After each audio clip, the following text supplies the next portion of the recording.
And now, some race car driver names.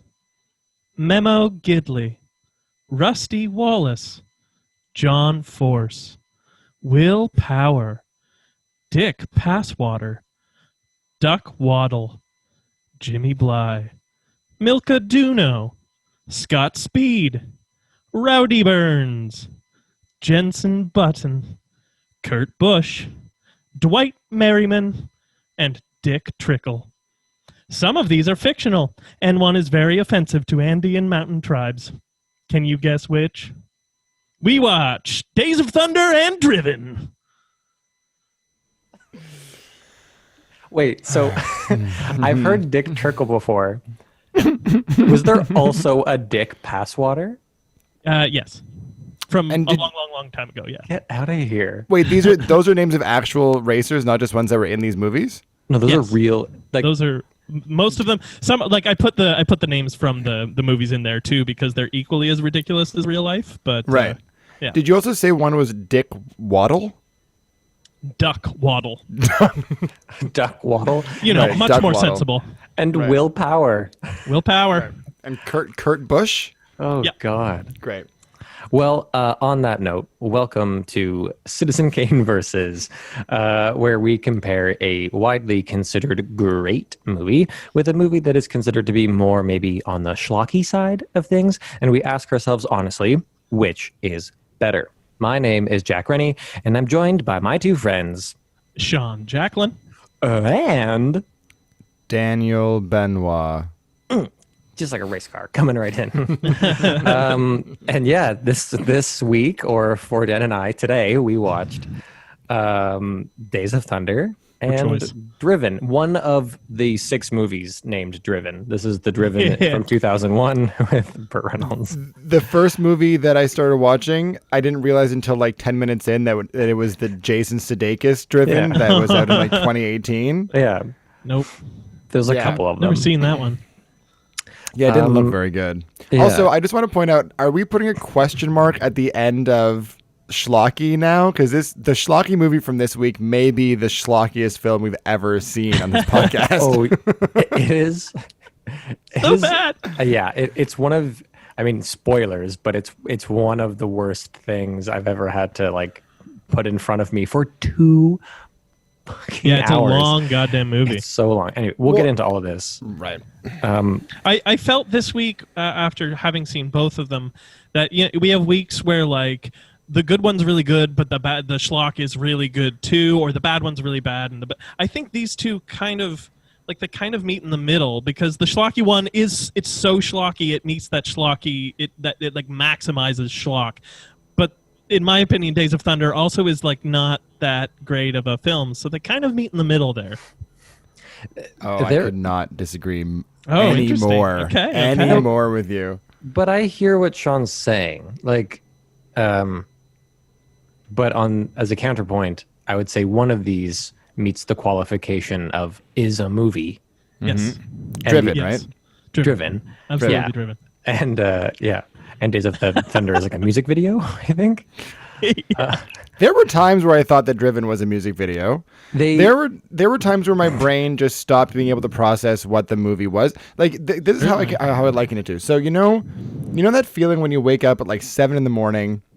and you start getting stuff done immediately, and you have a really really full day, and then come like 8 p.m. at night, you start to kind of forget the morning you had, or you start to feel like the morning you had was actually like yesterday. Totally. That's how this movie felt to me at like the midpoint. It's very amnesiac. Yeah. It's like, I actually have a note that it's like scenes finish and I go, what did they just talk about? Huh? Like they would talk and I wouldn't hear words. Partly because they were playing music under the entire fucking movie. At like full fucking blast. And as things would become more like unraveled, they would start playing the music louder and louder. Yeah. But go ahead. Why don't I synopsize Days of Thunder? So anyway, these movies are both about cars that go zoom zoom fast. They're racing movies. But yeah, let's get some synopses real quick. Days of Thunder, aka Top Gun on Wheels, is a 1990 film that centers on Tom Cruise's character Cole Trickle, who is he's a young hotshot open wheel racer who lost his ride in open wheel racing and has decided that NASCAR is going to be where he makes his name from now on. He has a rival in Rowdy Burns, who is just an overly machismo jealous boyfriend if the car's the girl, I guess. You know. And I have Buck Bretherton written down too. Who the fuck was Buck Bretherton? That was John C. Reilly. John C. Reilly, yeah, all right. Yeah, John C. Reilly's in this doing homework for Talladega Nights. And he's like, one day I'm going to make fun of this. Yeah. We follow Cole Trickle as he struggles in his first few races. He wins a race. He has a cool prank played on him where a hot cop stops him and touches his junk a bunch. And then he meets Nicole Kidman and immediately assumes this doctor is a stripper. And then she falls in love with him, and she kind of like temporarily puts her career on hold to go watch him drive fast. And then he wins. Right? That's how it ends. With the help of his car daddy, Robert Duvall. Yeah, and then it's a beautiful freeze frame. They're both running down the pit lane to victory lane together. Yeah. In the most unflattering freeze frame I've ever seen in my life. Jaws agape, double chins, awkward like body formations. And it's like Tom Cruise in like the most typical, he kind of has this like his arms go to like right angles when he sprints and his like his knees stick out a little, and I just wrote like, and then Tom Cruise never stopped sprinting through all of his movies. This is the beginning of that same sprint. I also connected the dots on another Talladega Nights nod to this movie in the final moments of the Ricky Bobby race where they crashed their cars and then foot race to the finish line. Oh, wow. Good one. Yeah. Oh, yeah. Good catch. That's true. Thank you. And the slingshot. The slingshot. It's called the shake and bake, yeah. We will get into driver tactics anon. Oh, I have a big question to start the podcast, but let's get a synopsis from Denny Boy on Driven as best you can. Yeah, I'll do my best. Okay, so when a young, like emotionally unhinged Formula One racer starts to kart racing. Kart racing? Yeah. It's not F1? No, he couldn't make F1 work, so he went with kart. Okay.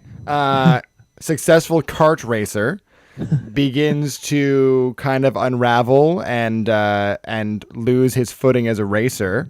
Burt Reynolds calls in a favor from an old friend to come in as like a blocker on the track. The friend is Sylvester Stallone. He's hired to come in to essentially hop in a car and like block this young guy's main competition on the racetrack, so the young guy can win.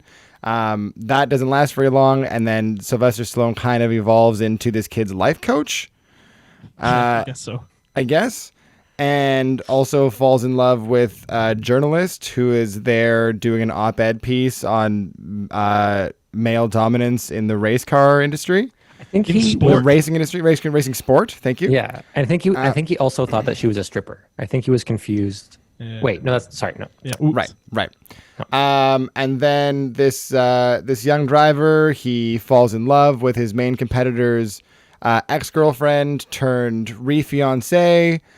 He breaks his foot, and then, without qualifying for the championship race, is allowed to enter and he wins. On his broken foot 10 times. So yeah. Right. After he proves that that he is suitable and physically fit enough to race by hopping out of a car in 4 seconds and then jumping on his foot 10 times, he is allowed to enter this race, and he wins. And Sylvester Stallone comes in third and is allowed to, and is revalidated in his race car dreams. And the end? Then it just kind of ends.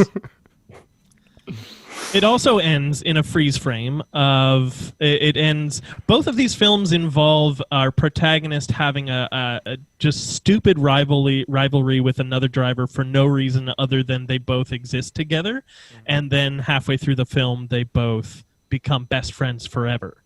And at the end, it's them two holding each other with Joe Tanto, played by Sylvester Stallone, and they freeze frame, and they're all like, "Ah." Yes. I will say one movie does it in a way that kind of makes sense, and one movie is Driven. Yeah. So that is really and there's like a bunch of other shit that happens in Driven. Is there? Because I couldn't tell you if there was. There's like these like arcs of character relationships they tried to put into the movie of like the young driver played by Sunshine from Remember the Titans. Yeah. He has a brother who is bad acting his way through like some sort of villainous. Oh, I thought role. he was one of the best actors in this entire film. I think he was one of the better parts. I mean, by the end he becomes that, but in the beginning, I thought I noticed that he was awful. Yeah. And then just all these weird relationships, and like you mentioned how Blondie dude dates his rival's ex-fiance. Bo Brandenburg is the champion who is his rival. Right. That's his rival. What's his name? Jimmy Bly. Jimmy Bly is Blondie. Jimmy Blythe. Blythe. Jimmy Blur. Jimmy Blur. Yeah, so Jimmy Blur, he starts dating his ex's or his rival's ex-fiance, and then she goes back. Like, dude, after Stallone also gives Brandenburg a pep talk, where Brandenburg sounds like the blonde version of Tommy Wiseau. He's like, you're always messing with me. You know this? Oh, you go crawl. You never crawl. I had the same thought around that moment. Well, I like there were definite moments where I was like, this could have been made by Wiseau and his friends. I have a note that actually says screenplay by Sly Stallone and Tommy Wiseau. Oh my god! So we all got the same vibe from this fucking film. Yeah. So because the dialogue is awful in this movie, awful. The acting isn't bad as much as it's weird. Yeah. But I blame the writing for that, because I think there's only so much you can do with writing that is completely devoid of any kind of realistic dialogue or human nuance. Mm-hmm. And that's what this film is. This film is like, it seems like it's written by somebody who has like never heard a person speak before and doesn't understand what subtext is. Yeah. So everyone just says exactly what they mean, but at like a fourth grade level. Yeah. Well, but also the casting is a mess. Like, yes, there are actors who could have, like, the writing wasn't so bad that like actors couldn't have like massaged it into something more. The whole production of this movie is wild. Well, but sorry, go ahead. And then I have a big question I want to ask you, Sean. Sure. But, why don't you ask your question? Because mine's pretty trivial. Okay, so you pitch these movies, and I know this about you. You're our sweet country boy. Oh boy. And I know how you've maybe pitched these movies because you like cars that go vroom. I do. And I think, regardless of whether or not our listeners, all 6 of them, need help understanding this, but I need help. Just so I can talk about these movies properly, what is it about any of this that's like cool or exciting? These movies are the reason why the racing industry has, like, why there's such a reticence for just like general North American population to be like, oh, racing's a cool sport, because these movies portray it as being pretty two-dimensional and vapid and in the end kind of useless. I mostly watch Formula One, and I used to watch kart when it still existed. And like, these guys are fucking athletes because they don't have any drive assists. They all have to hone their bodies to have just enough muscles to do the like grueling physical labor that they have to do over a 2 or 3 hour race, but also not have weight on their bodies to like weigh down the car and make it go slower. So it's not only like an insane physical test for the drivers. You're also going like 200 miles an hour, which is pretty fucking cool. Well, according to the opening dialogue box on this movie, it's 250 miles per hour. That is false. Well, I mean, I don't know. One of them's one's a movie. You're just a guy. So yeah, when they do that, when they go to the Toronto Indy in this film in Driven. Which have we all worked that event? Yeah, right. I never did. You never did? I did. No. I didn't work it, but I did attend it, I think, in 2009 or 10. And the atmosphere as a spectator like they put on a fucking spectacle for that thing. So when you go live to it, there's like an atmosphere that you fall into.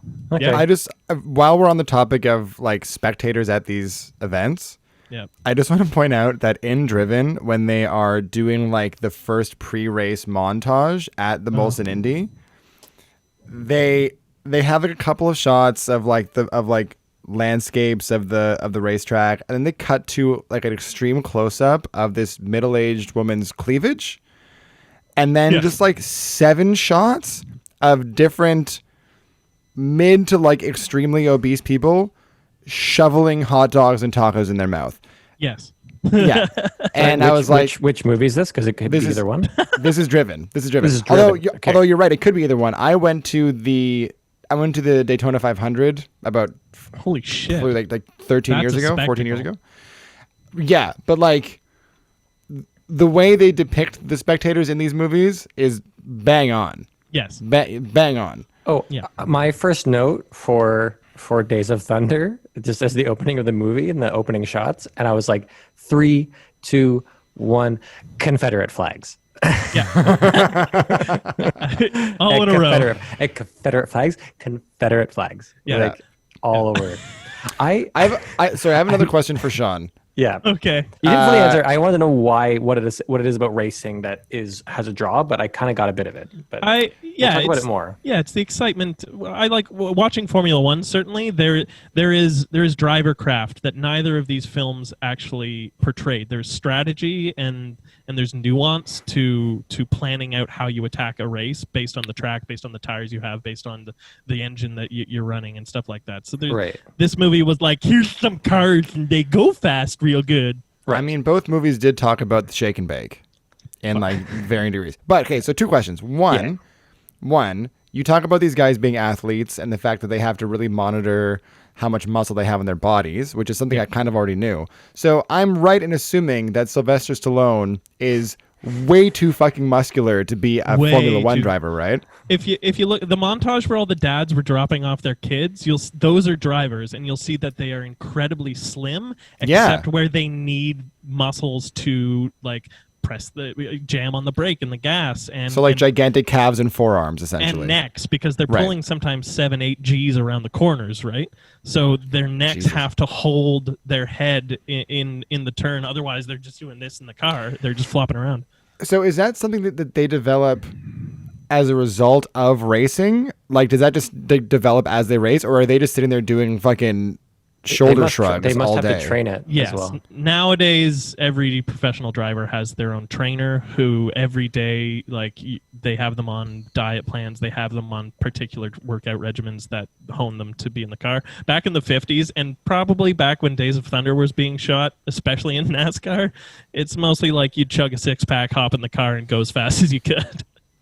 I love that. Okay, second question. Going back to your point that so rudely interrupted my synopsis, what is the difference? I apologize. That's okay. I'm just kidding. What is the difference between kart racing and Formula One racing? Kart was mostly a North American open wheel, which means you can see the tires. The suspension and the tires are all outside of the body. It was a mostly North American-based series that had some of the best drivers in the world. Formula One is considered the fastest and most difficult road racing that there is. So, and it's international, so it goes to every continent but Africa and Antarctica right now. Whereas kart, when it existed, it would go to like Australia and Japan a couple times, but mostly they stayed in Canada and the United States. Yeah. And you say road racing, like in comparison to like sky racing. Yeah. Or like horse racing. Red Bull used to have plane racing, and it was bonkers. I bet. But how do they regulate that? How do you regulate air traffic, like lanes in a plane race? In Diddy Kong racing, when you had the plane and you had to fly through like the circles to get boosts and stuff, the hoops. Yeah. So that's what it was. They would literally have like hoops and like markers that they had to fly their planes between, and it was usually over a big like body of water. Yeah. But I kind of love that, actually. That sounds kind of badass. I'm sure there are clips online. Like perfectly insane. Yeah. I want to see that movie with Sylvester Stallone. Oof. I'm sure he's writing it right now. The old grizzled pilot. You can do the plane again.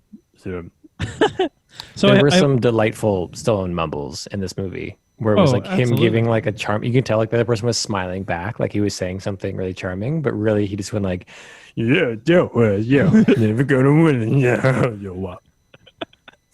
So he wrote this film originally about himself. I don't know if you picked up on this. That it was supposed to be starring him. Like it was supposed to be about an aging. It was supposed to be about him as an aging actor trying to figure out what the fuck he's going to do with his life now that he can't play the lead roles anymore. Oh, I caught that. But yeah, it was supposed to be him as an aging race car driver who's given like this opportunity to come back, but it was supposed to be a lot darker and focus on like what it means to be there as like more a utility than really as a feature. I think. Yeah.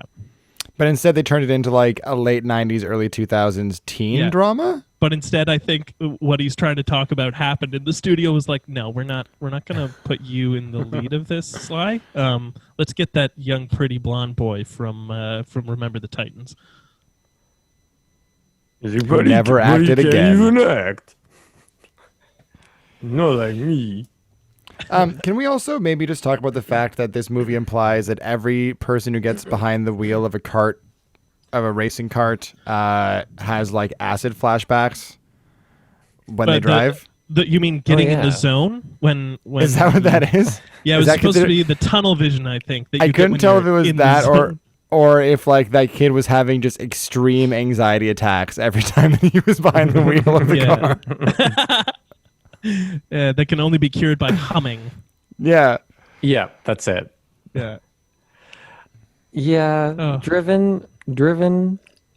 My first 4 notes of my notes is this music is hilarious. This breakup scene is hilarious. Oh my God, right? yeah. Starts with her crying right away. And her just being like, well, what am I then? What am I? And he's like, a distraction. I'm sorry. So you mentioned the music. I realized maybe 4 or 5 scenes in that the music had not stopped. There had not been a moment where there was no back.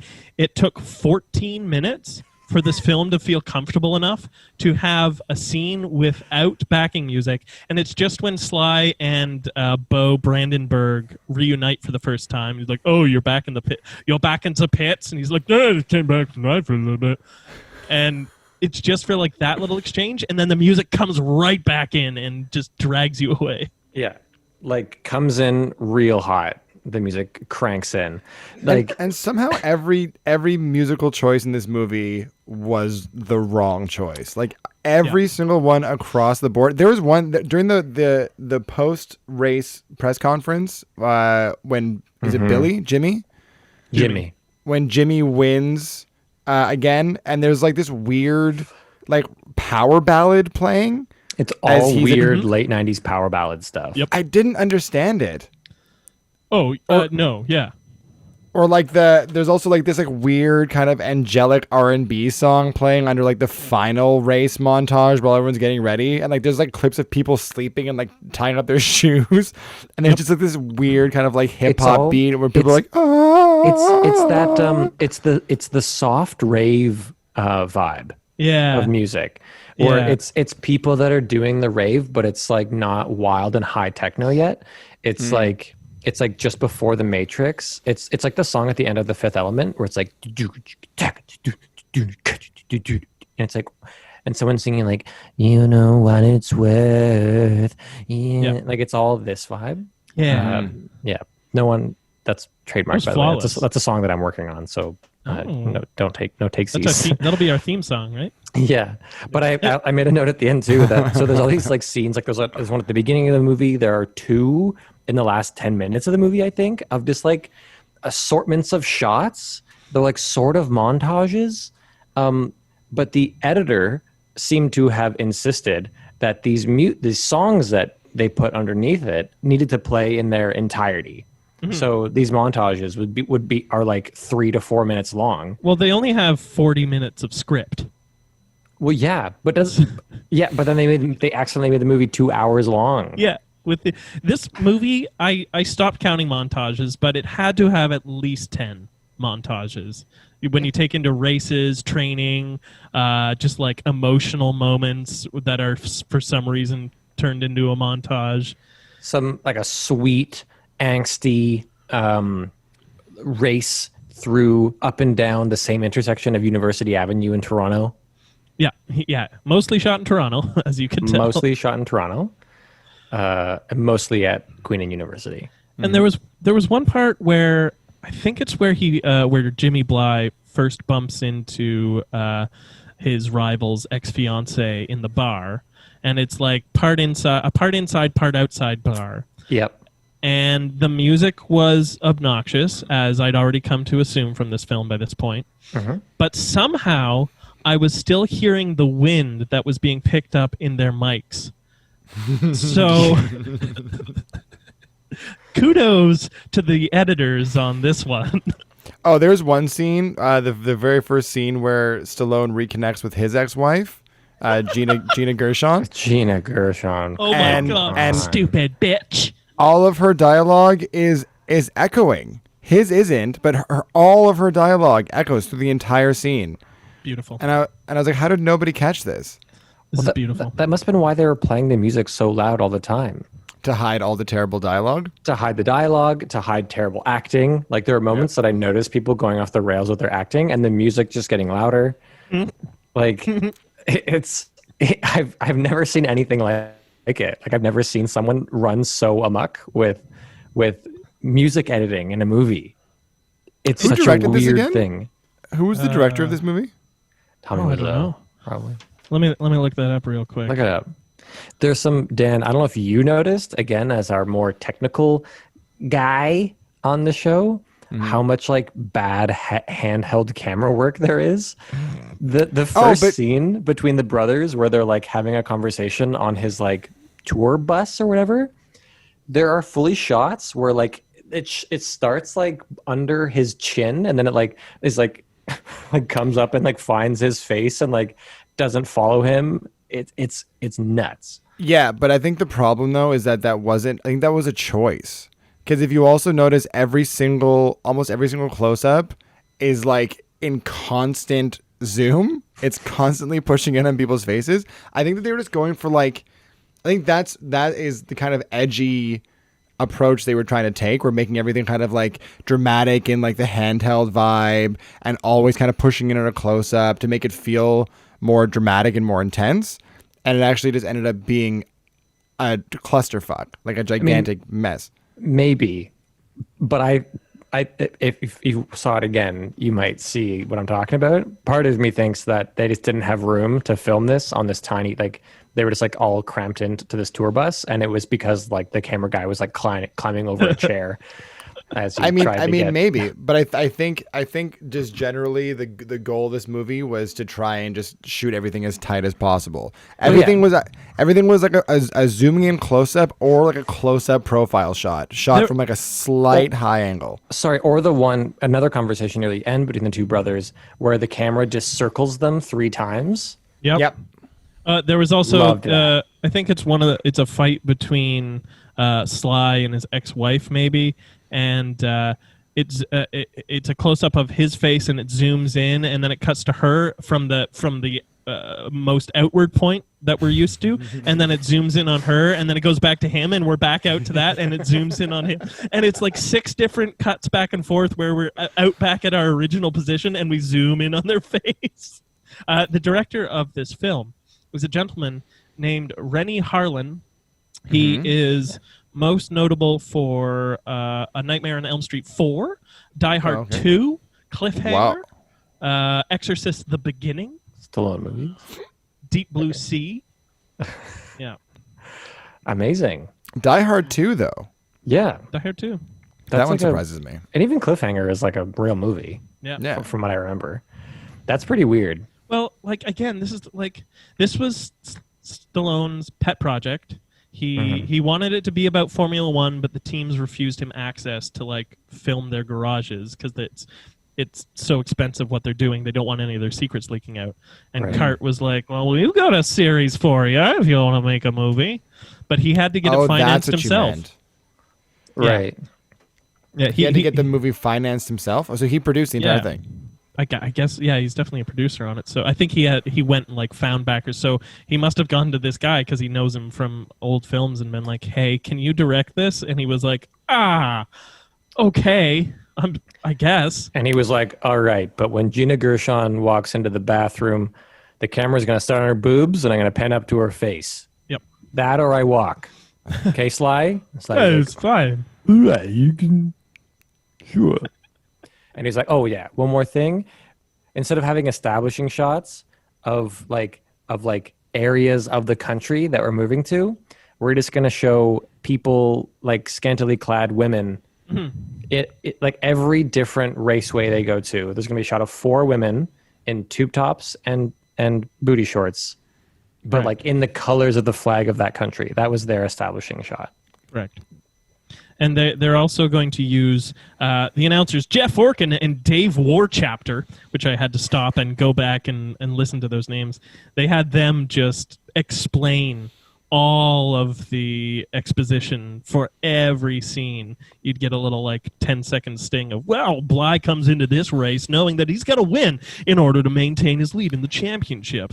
Yeah, but thank God they had that, because otherwise I'd have no fucking clue what was happening in this movie. The best one, though, was the one for the last race where out of the blue, it was just like, and if Jimmy wins this one, he's the world champion. Anyway, moving on, let's get into the last race of this movie. Yeah. I was like, why? Why would this make him the world champion? Well, and the fact that been winning any races in this that movie. they just gloss over, and because he didn't qualify for this race at all, he has to start in position 26. Fucking bullshit. Yeah, and I was like, that's not how these tournaments work at all. No. This fucking just bringing an old driver in to drive the car. These cars change so monumentally from season to season that just throwing whether he's the greatest driver in the world or not, just throwing him into this machinery without any practice, he is not going to pick up 3 dimes on his rear tire as he drives around the track. Oh, but wasn't it cool? Okay, though? I didn't understand. Is that an impressive trick? I didn't understand why they did that in understand there. what was going on. That's a trick that would get you suspended or like banned from competition, because if you miss those coins and another driver hits them and it flings it back at someone else on the track, or like someone on the side of the track, a marshal or something, they're dead. I mean, it was a closed track. No one was there. It was during qualifying, wasn't it? No. He was just closed track. He was just doing a little. They were like, "Who is this guy?" Right. He's just watch. He's doing his trick. Yeah. His party. He does party tricks. He does birthdays and bar mitzvahs mainly. Are these cars also fast enough to shatter the glass at bus stops as they drive by? I don't know about that one, but they certainly do create enough ground suction to rip manhole covers up and throw them into the sky. It's happened at street races before. Wow. Yeah. Oh, that's actually pretty cool. That's kind of cool. That explains why they really got all the funding into the CGI to make it look so good. Oof. Okay, so Jimmy Bly is pissed because his new girlfriend / rival's ex-fiance / rival's new re-fiance has left him. Yep. And so he jumps... After having one conversation with her ex-fiance, by the way. Yes. Yeah. And trying to pull her away using no tactics other than, well, just listen to me. minutes. Yeah. What's going on here? Yeah. And so he jumps into their car of tomorrow that they're unveiling. He steals. Yeah. He steals, which is gassed for some reason. Well, they had to roll them, like they drove them out onto the thing to show them off, right? Like sure. Okay, sure. And then Stallone, seeing his young protege is in emotional turmoil, leaps into the other car of tomorrow.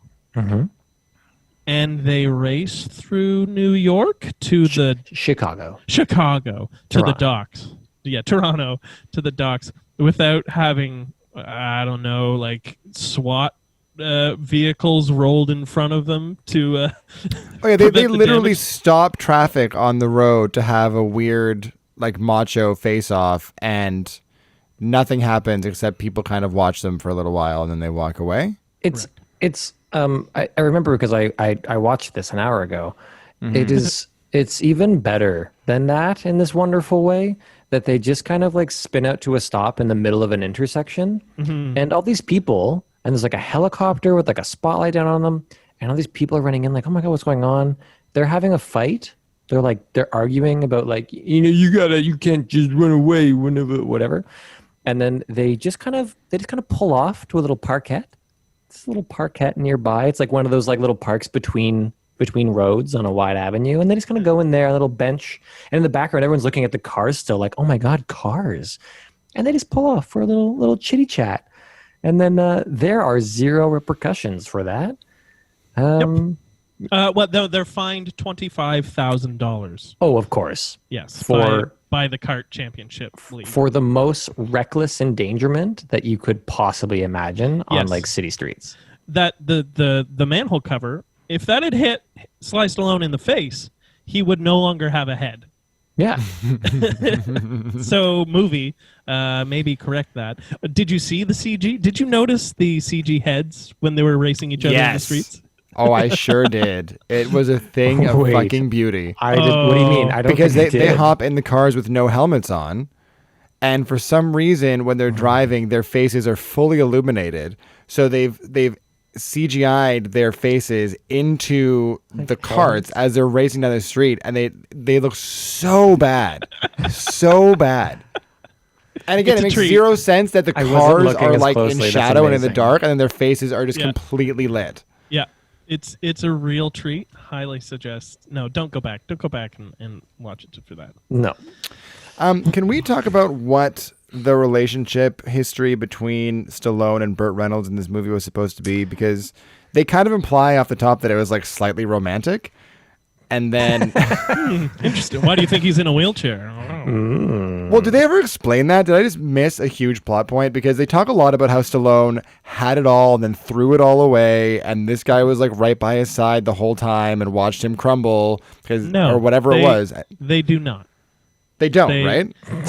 Like, why are we supposed to root for Jimmy Bly? Is it just because in a montage they tell us he's the rookie that is now challenging the old dog champion? Is that because the only he's the reason lead we have character? to go on? That's why, Sean. Yeah, fuck this fucking movie to fucking hell. He's cute and American, and the other guy has like an accent from somewhere. What more do you want? It's vaguely European. I'm going to say communist. If only we all had equal cars to drive in, then there would be no need for racing. Yes. We would all arrive at our destination at the precise time we need to be there. You're driving me crazy, Lisa. Yeah, I also just have the room of driving movies written on my notes as we double back to the Tommy Wiseau references. I really, truly, Sean, had no idea that this movie existed. You're welcome. And I understand why that is the case. It is so like overwhelmingly bad. I don't know what happened. I can barely tell you what happened between all the characters. Nope. Not a fucking clue. I don't know anything about when you said that woman he was dating, Stallone was courting, was a journalist. I was like, yeah, that was news to me. They mention it in the very first scene where Stallone comes to meet Burt Reynolds' racing buddies, who I guess are sponsoring him or his car. and she's at the table, and he introduces her as a woman who is doing a piece on male dominance in the kart sport. And then doesn't he just say in sport? No. Male dominance in sport. Well, I thought he said in the sport, but it could have been in sport. And then he promptly, inappropriately flirts with her before being wheeled away by Stallone. Yep. Oh, and we've forgotten all about the subplot with Memo Moreno, the driver, younger, better Stallone. Who Portuguese Stallone model replaces. that they hired or whatever. Yeah, who is just what is he? What is this character? He's a plot device. He's super hot. He's super hot, and he's there to bring Jimmy and Bo together. I will say that sequence when he comes back is probably the best part of the movie. When he comes back. Suddenly there's energy. Suddenly someone is there, dragging this film somewhere. Yeah, and it feels like people do things that are like compelling, and you don't care as much that like the CG is silly and bad and all that kind of stuff. I didn't mind the CG that much. I thought the CG of the crashes actually. Okay, let me phrase it this way. I thought it was very comical when the fucking Memo was spinning out, and then it just cut to a flaming car flying through trees into a pond. Sorry, there was some funny stuff in this. Open water like that at these racetracks, just that it's just not there because that could happen. So these little constructed moments of danger, and also those kind of pileups. In open wheel race, you don't see cars going end over end over end over end over end like that because they're designed to stick to the ground. Well, I also wanted to ask you because there are a lot of cars that go flying through the air and then end up upside down. Yeah. And these racers don't have any covering over their head. Yeah. So does that happen a lot in racing? Are there a lot of people who just die as a result of broken necks and crushed skulls, or is there a reason why if the car is turned upside down, they wouldn't die? It's funny you asked this now. 2 years ago in Formula One in kart. Very funny question, Dan. I agree. Thank you. Very funny. 2 years ago, people would have died. There actually was a Formula One driver who he slipped off the track, and there was a tractor pulling another car off the vehicle. I think this was about 2017.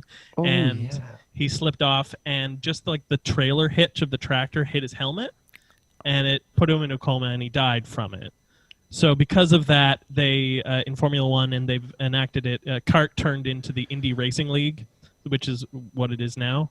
And they put things called they're called a halo, and it's a ring, structurally sound ring around the top of the cockpit that stops anything that's going to come in at head level. And last weekend at the Formula One Grand Prix, a driver launched into the barrier at insane speeds.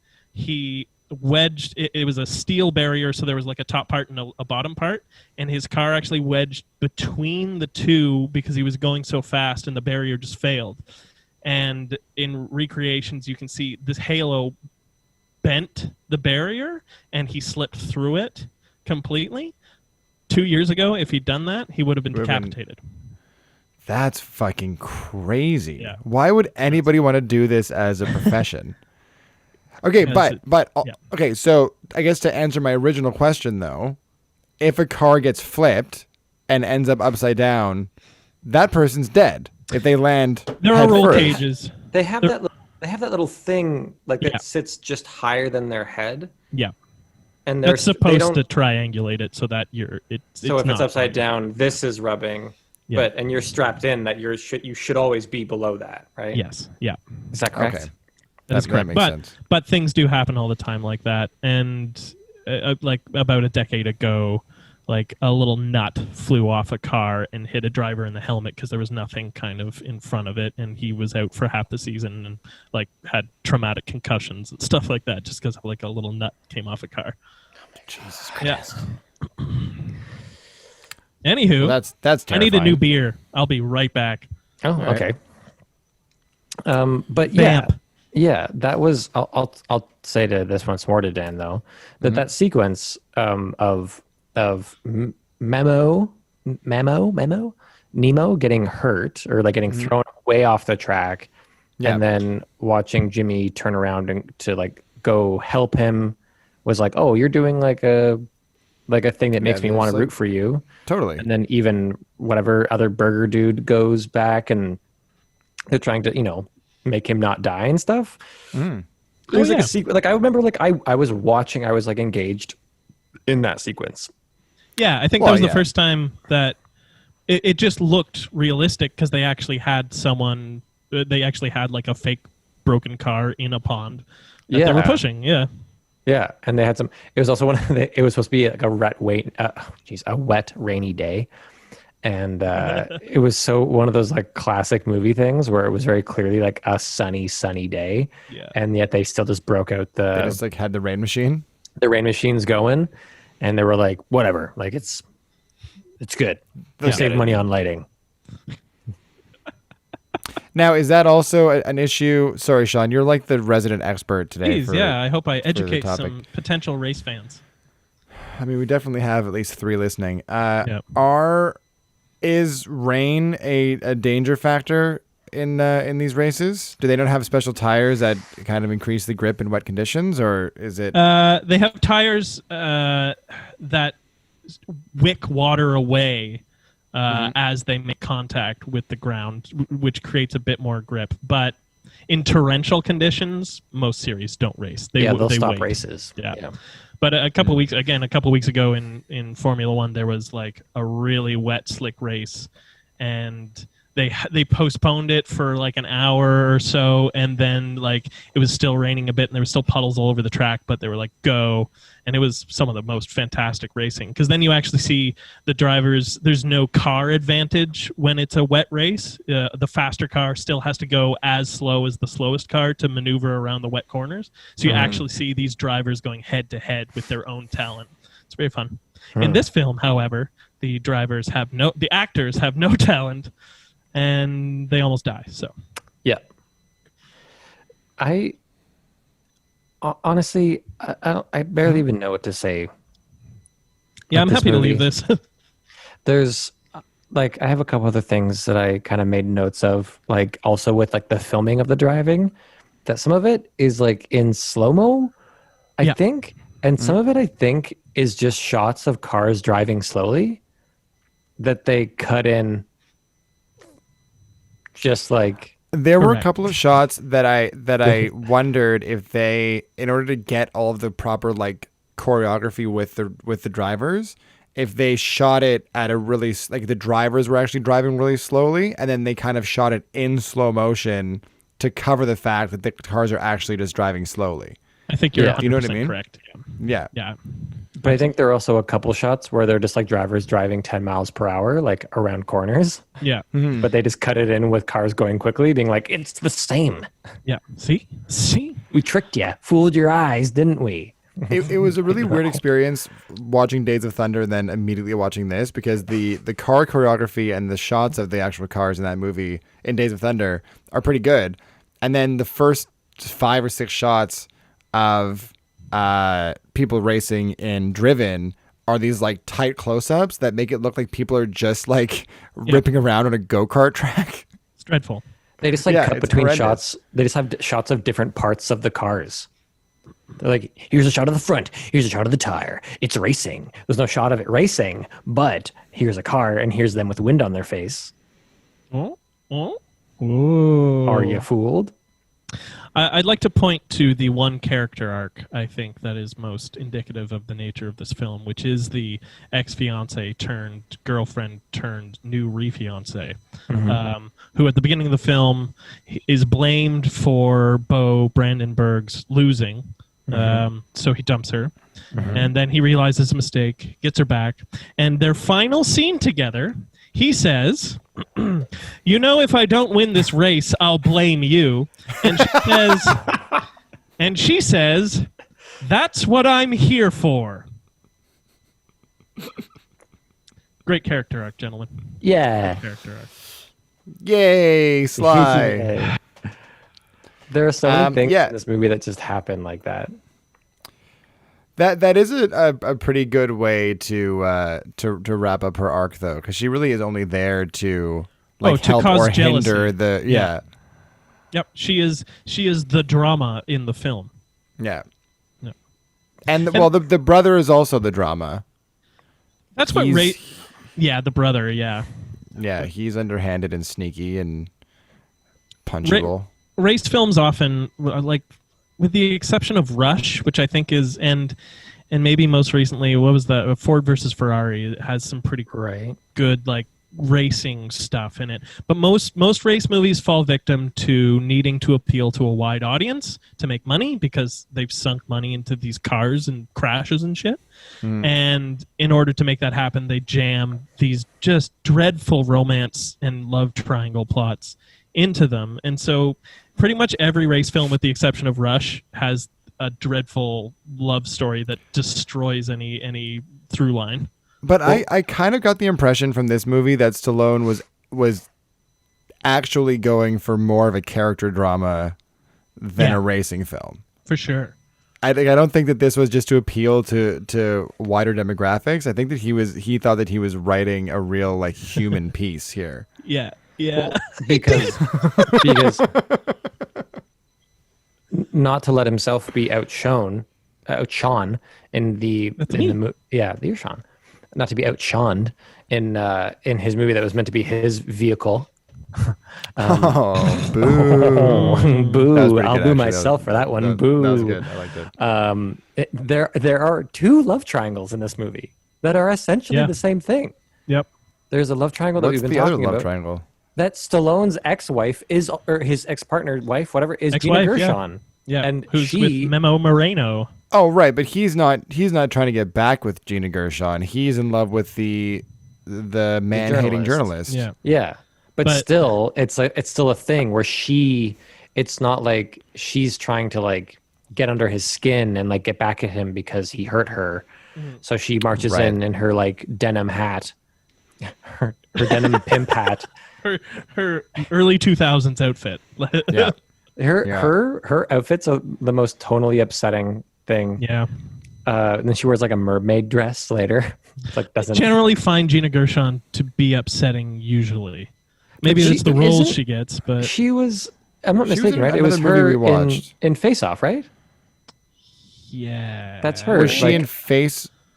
Oh, she was the girlfriend in Face Off. Yeah, she was like the mother of, like, the kid that Travolta adopts in the end. She was like pretty good in that movie. She was good. Yeah. She was fine. That was early 90s Gina Gershon, though. And in this movie, she's bonkers.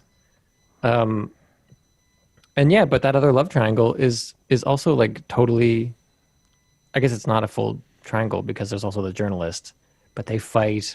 To love square. In the bathroom. Gina Gershon's character is just there to be a complete and utter bitch. And then they fucking let her get on the headset during one of the last races. Yeah, girlfriends don't get to do that. Like, no. And don't forget the other love triangle between Stallone, Burt Reynolds, and the hot guy from Remember the Titans. Yeah. Right. Oh, they fuck. Oh, yeah.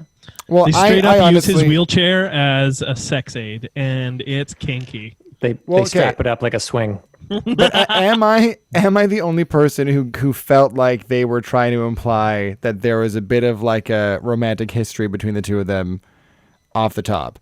In that phone call, it's really, really quiet, first of all. They're both kind of, like, whispering into the phone. And he's like, what are you wearing? And then he's like, what are you doing? And he's like, just reminiscing, and then looks over at a photo of a close-up of the two of them in black and white, and Stallone has, like, the top two buttons of his shirt undone. Which is absolutely just a shot of them two going to a club in 1978. For sure. Oh, yeah, that photo is actually... Oh, yeah, I forgot about that photo. That's got to be real, That's got to be real. And then he has a line... Oh, man. I mean, I want to say two things, because, like, just generally the acting in this movie, like the shots, and I'll address first there's an overacting moment that I want to talk about and an underacting moment. And that is, the overacting moment is the scene where Stallone has walked into the empty warehouse that has the torched race car, right, of Memo Moranes or whatever, Morano. And and he's looking at that, and then Burt Reynolds rolls from the dark into a separate spotlight to confront him, and it's raining, and they have this insane old man where they're both like teary-eyed and yelling at each other about, again, I have no idea because I have no memory of what anyone talked about in this movie. They yell about something, and Burt Reynolds looks bonkers. He looks totally bonkers and is acting totally crazy. And then contrast that to, again, the scene that I was talking about, that's actually one of the better scenes of the accident and the crash. Everyone who's watching looks like they don't care at all. There's like a pond with like leaking fuel and like fire and explosions. And the dude's brother is like blank faced. And Gina Gershon is just like doing nothing. Not until that he's like pulled out that she's like, oh, and like runs off like she's going to see him. I noticed that too. There was a general like underwhelming reaction of crowds and people to horrendous car crashes in this film. Correct. Which made me think, and again, Sean, you can speak to this. Are car crashes so common in kart racing that people just kind of brush them off? No. As like, oh, I guess another crash. People usually watch and go for crashes thinking there's going to be something spectacular. Which is a huge flaw of humanity, by the way. I'm just going to point that out. Like, you're probably going to have at least one crash per race.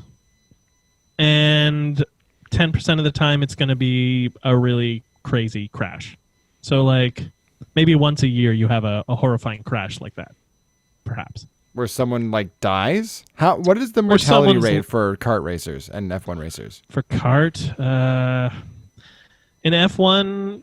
There's only been one death on track in the last almost 20 years. Oh, wow. Safety standards in F1 have really gone up. The guy last weekend definitely would have been dead if 2 years ago, like no question. Okay. In kart, there have been more fatalities. I want to say maybe 5 or 6 in the last 20 years. Which still is not as I thought it would be way higher. Yeah. There are quite a few like career-ending injuries that happen. Okay, that makes more sense. Yeah. Yeah. There it is. But that's Speaking of career-ending injuries, Tom Cruise. Well, perfect segue because they do talk about in Days of Thunder, our other film, about how you can't convince a driver to go to a funeral or to a hospital because they are afraid of being reminded of what could possibly happen to them. Oh, yeah, I forgot about that dumb character. That dumb character. Robert Duvall? No, the rival turned best friend who like Michael Rooker? Yeah, fucking what's his face from Walking who refuses to go to the hospital cuz. Yeah. He's like, well, I thought that was no one in my family goes to the hospital unless they're dead. Unless they're dead. Yeah. I want to say again with all the Confederate flags at the beginning. I thought were there actually Confederate flags? Oh yeah, man! How'd you? Oh, I didn't even know. Like three or four of them. This is Days of Thunder, right? Or in the first 4 shots of like, look, we're at an event. There were 25 Confederate flags. Oh, and then I really thought they were gonna do like I thought this movie was gonna be about like a kid from the North, like from the city, or sort of having to like fit in with these Southern people as part of the movie, which would have been kind of cool. Because one of the first lines is like, oh, he's from California. And he's like, oh, so he's a Yankee, huh? It's like, well, no, California, you're not a Yankee. You're nothing. Ha, ha, ha. And then it's just never brought up again. And I was like, oh, that might have been like a actually interesting flavor for this movie. What you want to watch, Jack, is Footloose. Oh, right. That's what you were thinking of, yeah. Right. I do want to watch. I do want to watch Footloose. We should do Footloose versus Happy Feet. But anyways, continue. Happy Feet 3. Yeah. Well, we'll find. This is a good one out there. Email us. Okay. I also want to point out my favorite line from the beginning of this movie is just that Tom Cruise pulls up, or he pulls up in his motorcycle, which is hilarious. Mm-hmm. And then he starts driving, and then someone just says, "Now that's a race car driver." Yep. And I was like, "Great, thank you." Now you know. Now I know. Now you know. Thank you. Now this is pod racing. Yeah. This movie loves to spoon feed, and it has to spoon feed because no one gives a shit about actual driver tactics or strategies or like the minutia of racing, even in stock car racing. So they have to be like, now, when you get up behind a car, you get in their airspace that they're punching, and you're going to go faster. But when you go above them on a turn, that's a no-no. Nobody does that unless you're crazy. Because there's a wall on the other side of the road, and Yeah. they smash you into it every time. This movie ends with the protagonist and new antagonist declaring the things they are doing. I'm going high. He's going high. I'm coming up beside him. He's beside me. I'm going low. He's going low. No, I got him. I'm just baiting him. No, I know him. He always goes on the outside. He's going on the outside. Yeah. Yeah. Yep. Just in case we were lost. And like at times I was, to be fair. So Well, it again, was really thank you for spoon feeding me movie. Yeah. But the thing is, it's one of those weird things where you could get lost in how repetitive it was, because it was always Tom Cruise getting smashed into the wall. Yes. That's what all his barrier in driving seemed to always be that. So I didn't know when this was different or how or why this is important. Yeah, I also or- couldn't tell why at some points it was like a race ending moment, and in some cases it was him baiting another driver. It just I needed wasn't- something that an audience can understand immediately. It's the equivalent. I was watching it and I was saying it's the equivalent of Stallone in Over the Top using his arm wrestling winning move of just twisting his wrist a little. Well, no. Okay, first of all, blasphemy, Sean. How dare you speak ill of Stallone in that fantastic movie? That He flawless wraps film. his fingers over Right. top Over the top. Yeah. of the person's hands and then unlike- turns his wrist. Yeah. So it was akin to that. Just some like really inane, easily understandable thing they could write an entire movie around. Yeah. Yeah. I mean, okay, general thoughts at this point. I like kind of enjoyed the movie. Like kind of. I loved it. Did you really? I had a great time in Days of Thunder. It was Really? it was oh yeah. Okay. Yeah, Then I really explain. enjoyed it. Explain yeah, actually, yourself. you know what? Explain. Yes. Okay, you know, I think it's funny because I think I actually enjoyed it for all the reasons that you're shitting on it right now. I think that as someone who doesn't understand or enjoy racing movies at all, it provided enough education for me to be able to follow the story. Fair. And like the story was simple enough that it was simple enough and it wasn't convoluted enough for me to kind of like lose interest. And so I liked it. And also, I will say I'm in love with Nicole Kidman in this movie, which actually kind of helped. Me too. And I love Michael Rooker. I love Michael Rooker and everything he does. He's great. He is great. And I thought that this movie actually did a pretty good job of doing what Driven wanted to do, which was make a movie about actual human relationships with the racing world as a backdrop. Like this movie is very much about racing, but they actually are able to create some really great dynamic relationships between characters. Like I love the bond that forms between Duvall and Tom Cruise. That like how they show the kind of trust developing and then kind of falling for one another. Yeah, I better. like the fact that Michael Rooker and Tom Cruise kind of also find their bond over them both having huge egos. Yeah. And Well, like, you know what I mean? And they share in the trauma of a crash. Yes. I think is like Well, part of it as there well. there is that, but I mean they don't really come to terms with each other until they have that ridiculous street race with the rental cars. The rental cars. And realize that they're both too thick-headed there's both too thick-headed in general. They and both they're actually just more alike than they think they are. they both just need to go fast. And that like this is just saying this movie's overall theme is sometimes people just need to go fast.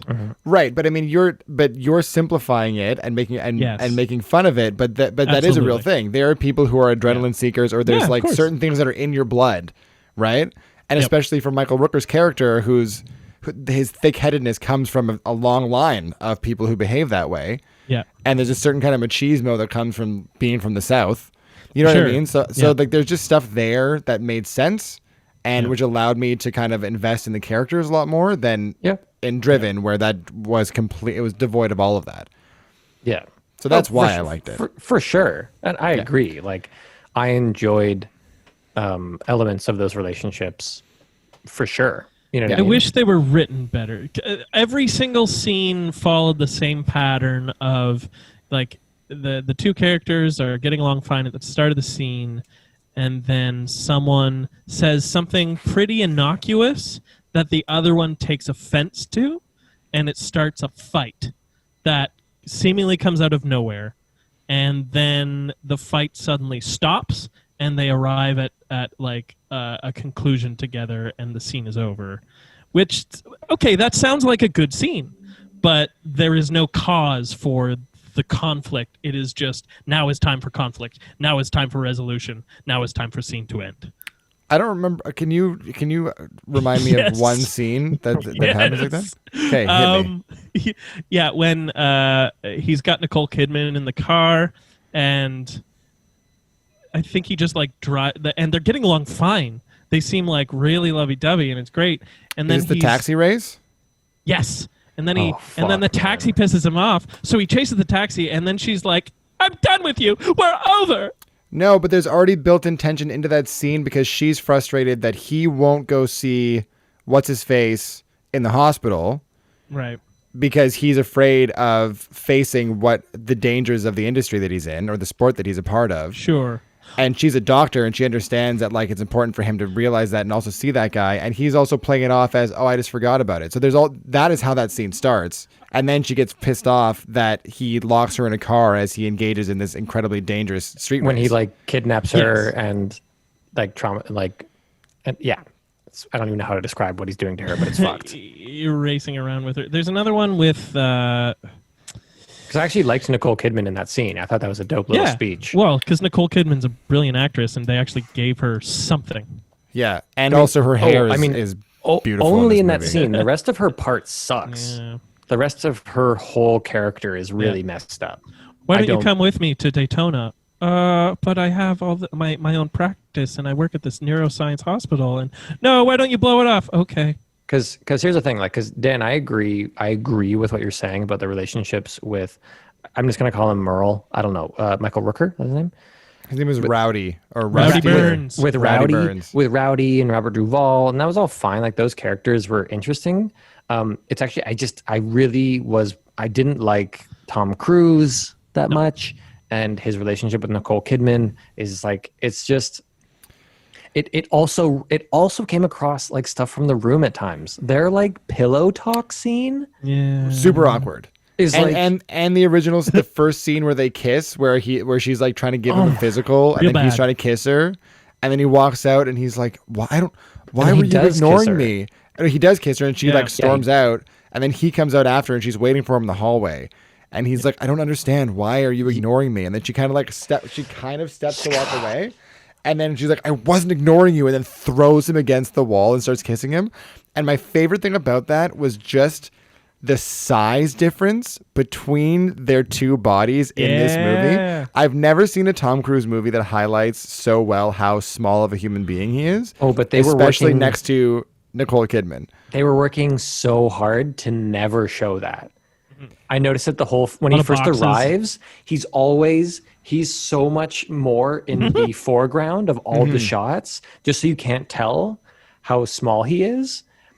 But then they do this thing. They make the mistake of giving her gigantic hair on top of everything. So they add like 4 inches to her body. You see it when they're pulling him out of the car. Yeah. And it's like they're pulling this little kid. Like, not to tease, but like it's just because they've been working. But it's worth teasing about because he's clearly self-conscious about it, and film studios have this weird fucking thing about it that he can't be the height that he is, which is bullshit. Like, just let it be. So when they've tried to make him seem like he's taller or just the same height as everyone else, and then suddenly there's a shot of this little person being pulled out of the car, it's funny. It's golden. Yeah. Yeah, the dude's got 2 foot of legs. Yeah, I will agree though. I do think that the relationship between him and Nicole Kidman doesn't make a lot of sense and feels kind of forced at times. And it's toxic and it's bad and it's Is messed this up. the film and they it's met on? unprofessional. Is this the film they got right, because together they on? were married, weren't they? I think this is and they the did one. 3 films together. So I don't know whether this one's the one. I think this is. I think they met on this one because they did this one, and then they also did Eyes Wide Shut. Eyes Wide Shut, and then there's which is a Kubrick film, Billy right? Billy Bathgate, maybe I think might be the other one. Yeah, Kubrick. It was Kubrick's last one, and he like broke them apart to get the shots he wanted. And didn't he have like weird orgy scenes in that movie that was like really problematic for their relationship or something? I think by that point the Scientology and the I'm not going. I should probably not be marriage counselor for a marriage that failed 20 years ago, but it certainly exacerbated. But what is your professional take on it, Sean? Yeah, I think you can do anything you put your mind to, Sean. As a psychologist, as a licensed and trained psychologist. Thank you. I think Tom Cruise just came down with a case of the Scientologies, and it's hard to pull away from that. Yeah. A lot of gluten in the diet that can happen. A lot of gluten. Gluten. I have another. So this the word that comes to mind when I want to critique this movie is the word tone. I feel like in the filming of it, tone. I thought you said tome for a second, like a book, and I was like, that's Driven. An ancient book of arcane knowledge. Right. Yeah. Is tome. Yeah. No, the tone of it. And like that's even in how it's like filmed, where it goes from like it establishes that kind of like Top Gun sunset light quite a lot, and then it cuts to them and like they've been taken to the hospitals and they're like going through curtains and it's weird and it's blue and it's this weird like sci-fi set. Yeah, the lighting in the MRI scene was really weird. It doesn't. It's like this isn't like they were on a UFO. Yeah, or like a Russian, really poorly lit hospital. The back room of a Russian nightclub. Like it just, I was like, why is this? Why is it so green? Why isn't it John Wick runs through? Yeah, exactly. You know what I mean? It's just like, it was just fucking weird. And like she does her physical on him in a dark room. It's like, what's happening? I never even thought about that. She had to turn off the lights so she could use the eye thingy and really show us that she did the training to like know what dial to turn. I got that too. Yeah, it really made us know. But then the tone also gets weird with like it becomes a farce. At times, like the middle part of the movie, after they go to the hospital, I mean, I thought the shift of the hospital was weird with how it was shot and made. And then it cuts to a scene that I thought was genuinely funny of them doing a wheelchair race through the hospital. Which was played so earnestly. I thought it was bizarre. It was so bizarre, but it was great. It was hilarious. It was so funny. It wasn't supposed to be. I don't think that's supposed to be funny. Oh, I think it's supposed to be funny. Oh, come on. No, I thought so too, man. But after like 20 seconds of that race, it became clear that it was supposed to be a dramatic chase between the two of them. It's two men who are locked in rivalry because they can't go fast enough. Oh, it absolutely is, man. I think them playing Ernest is part of the... No, I think it's like... I think you're giving this film way too much credit. Well, regardless, then I think it was intentionally supposed to be funny. It was very funny. And if it's not supposed to be funny, then it only further proves my point that the tone is weird. Then it cuts into the weird like Bad Boys fucking street driving on the beach fucking rental car scene. Yeah. And they arrive kind of like fixing their ties like, did we just make some trouble? Like... And like it's just like, where is this? What I don't know what the movie is, and it was cutting back and forth. It was shot. It had like the music in this movie is dope. I loved it, but like it became this like weird back and forth of them waiting at the dinner table for them, like, and then cuts back to like of them like crashing, and then cuts back to the quiet dinner table, and then they cut back and forth a bunch of times. To me, again, it's trying to be funny, like it's trying to be. It's not funny. At least like they're trying to make you smile. They're trying to make you like go like, ah, ha ha. Does Top Gun make you smile? Because this movie is just trying to be Top Gun. I've never seen Top Gun. Well, we'll watch it. I'm sure. I've seen Hot Shots. Does that count?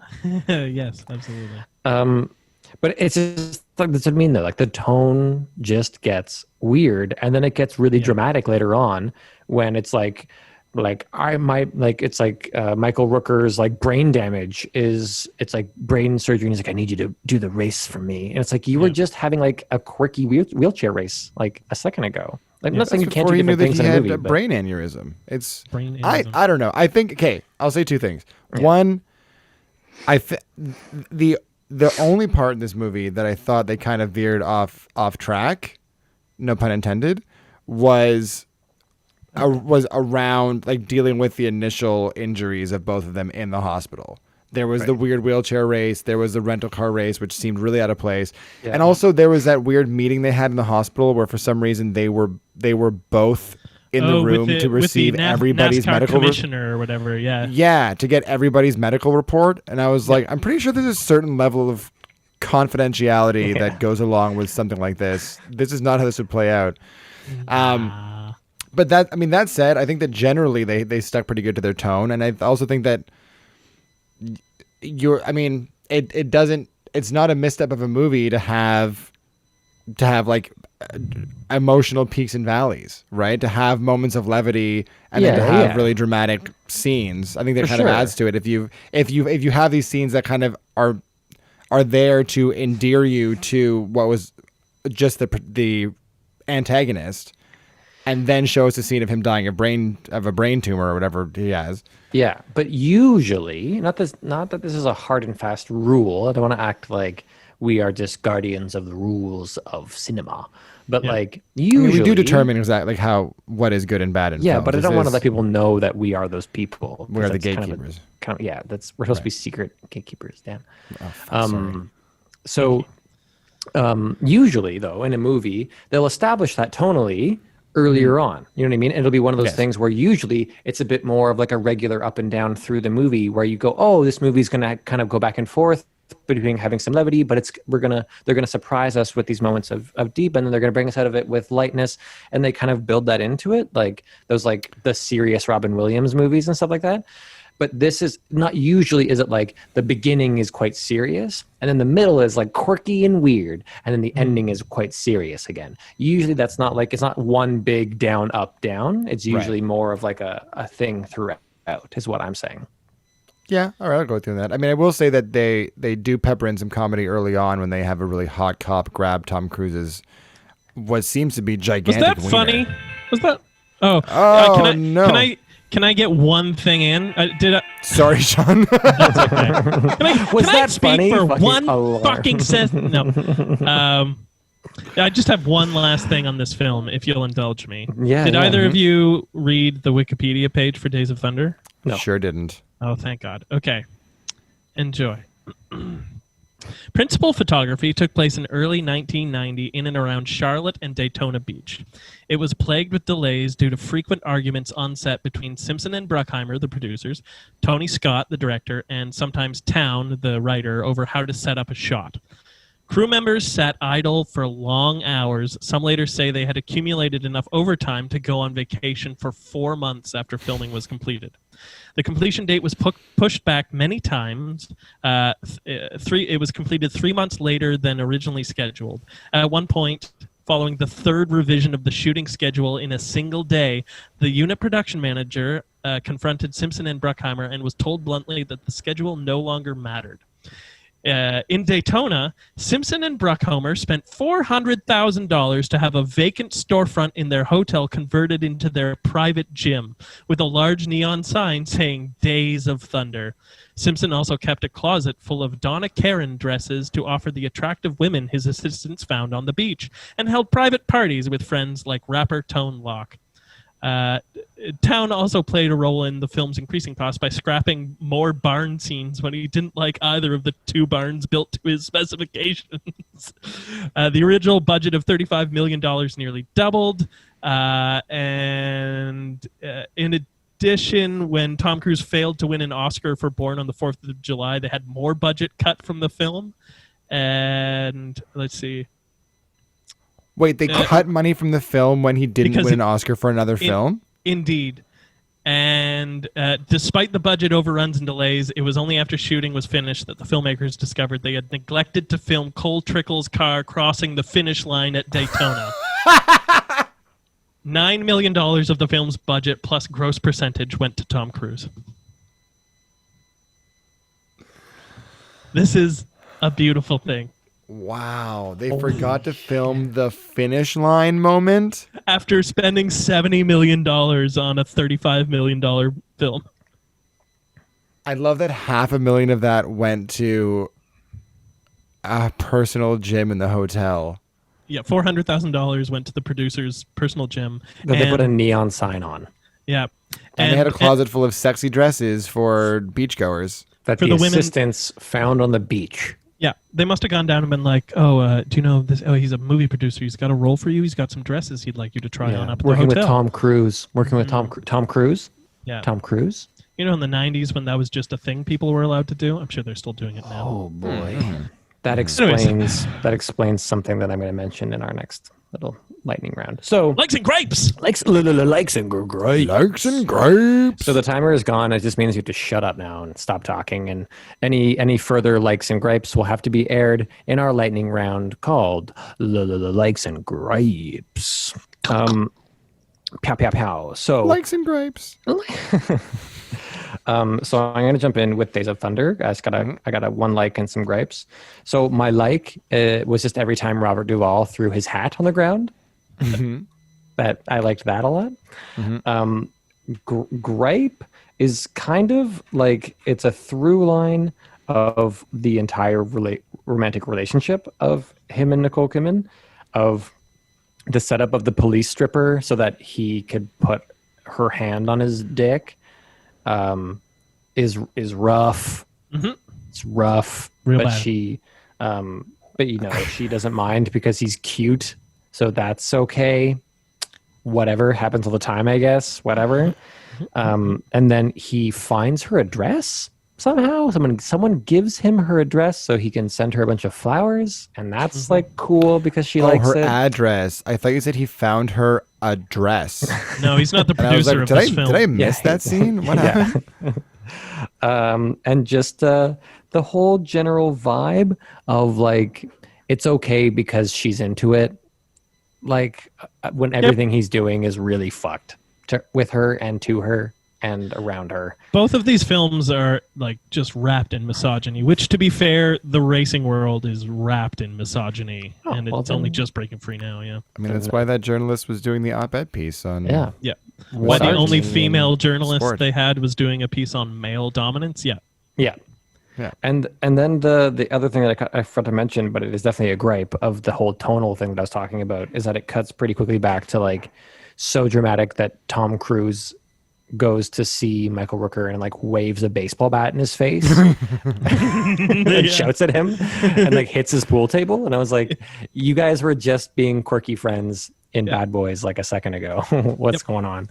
Yeah, exactly. A fight that happens out of nowhere for no reason. No, it didn't happen out of nowhere. It wasn't a fight. It was. He's like, you lost your memory, huh? Smash. No, well, he's now invested in Rowdy's life and career and cares about him enough to force him into the hospital. Cole Trickle's career in this film in NASCAR, we see about 3 months. We see like 3 months of his career in this one little film. But over the course of more than a year, right? Because he enters in the previous season and then wins Daytona the following year. I think it's the same season. No, man, because remember he wins something, and then the guy who brings him in there's that hugging moment between him, Robert Duvall, and Tom Cruise, and then the guy, the financer, is like, just promise me one thing going forward. Whatever happens, you guys win Daytona next year. Right. Okay. Okay. That's fine. Whatever. So those are my likes and grapes. Cool. What do you got, Sean? Days of Thunder likes Tom on a bike. Cool. The hair he has when he takes off when he's got he arrives on motorcycle. Pretty great. Good hair. It looks great.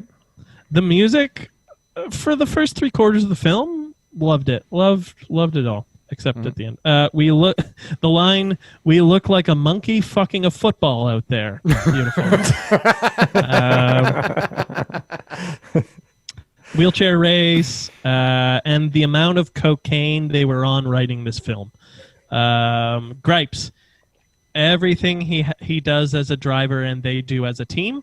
The concept that he's won championships in other series without knowing anything about cars. Yeah.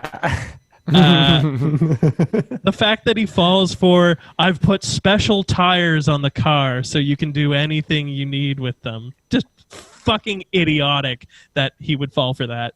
Yeah. Accelerating through smoke is actually something that can get you like penalized and then disqualified and then eventually banned from the sport because it's dangerous. Because people could be inside. Yeah. Yeah. Because of the obvious reasons. Yeah. Because the lighting in the hospital scene, the wheelchair race again, and was that a like and a gripe? It was a like and a gripe. Great. It's a likey gripe. I see. It's a likey gripe.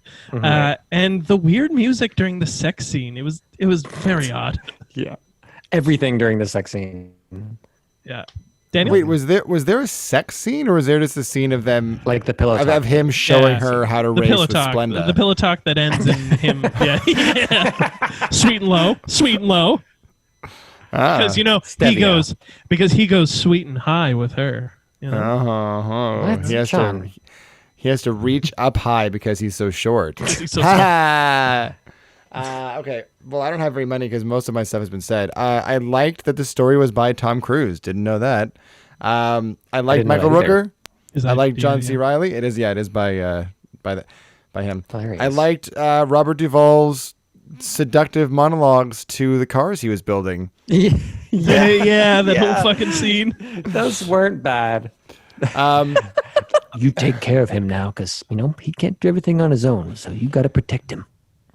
I was madly in love with Nicole Kidman's hair and just her generally in this movie. She's Australian? Of course. So Australian accent plus big curly hair. But was she trying to hide it? Doctor.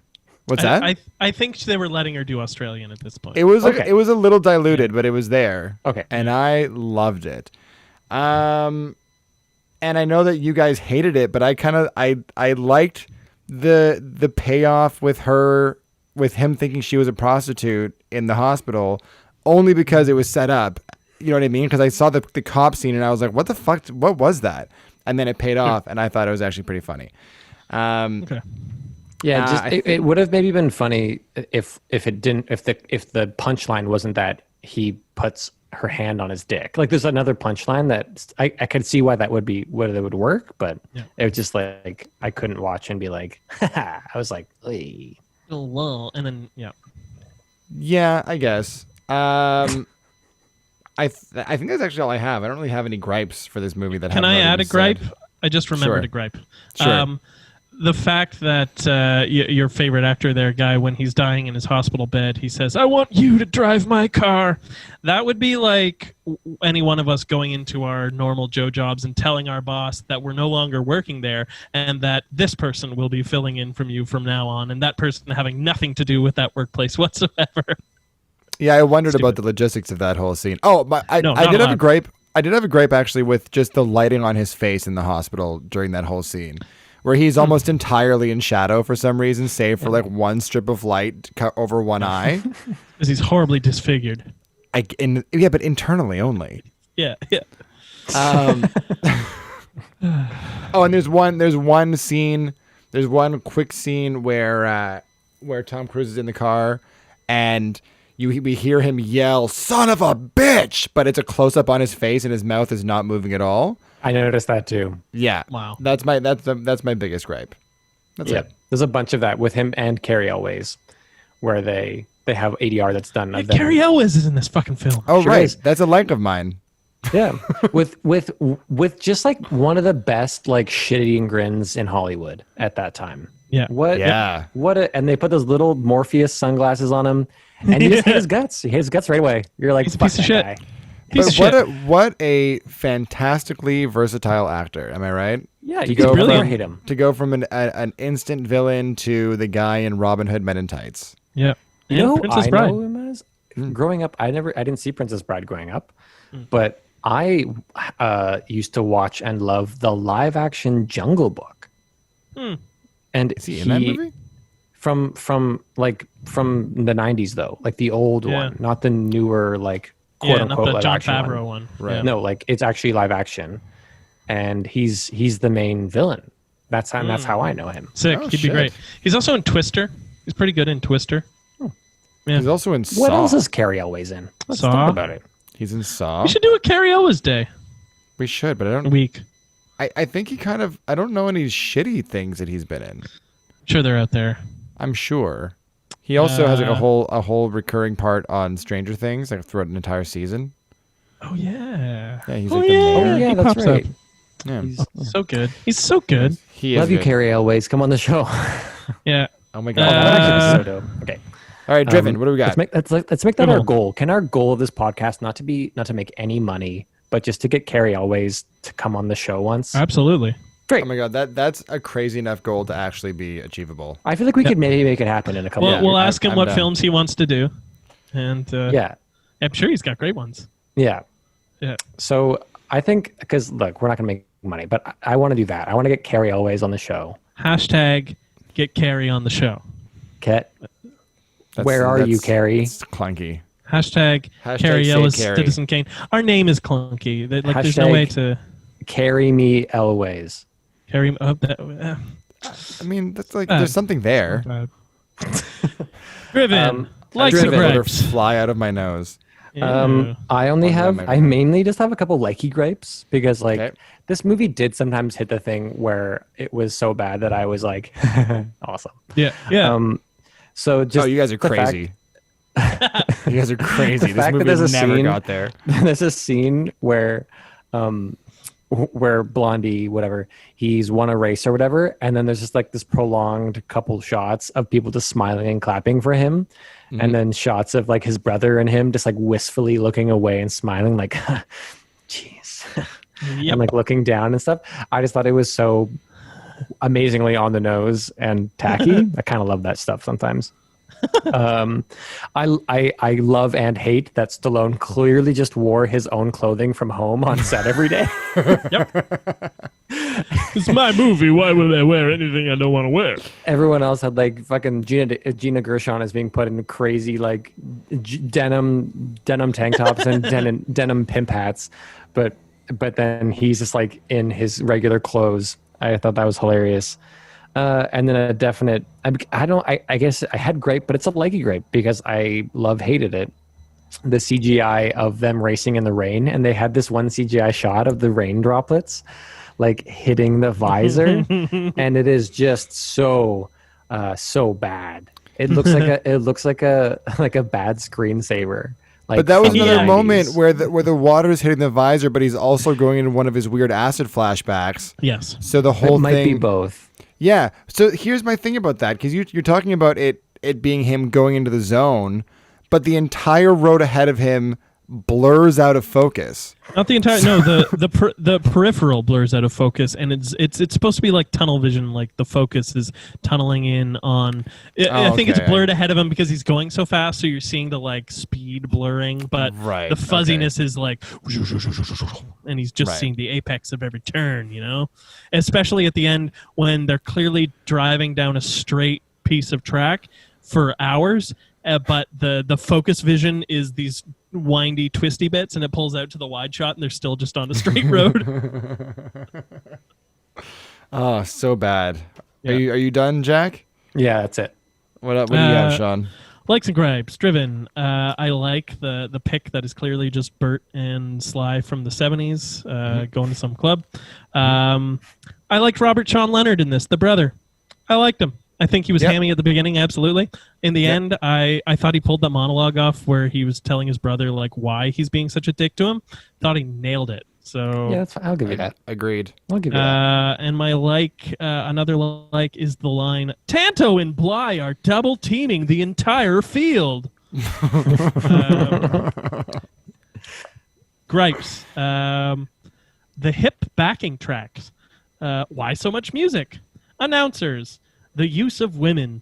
The crashes. And Drivers talking to each other during the race? Absolutely fucking not. You do not talk to each other.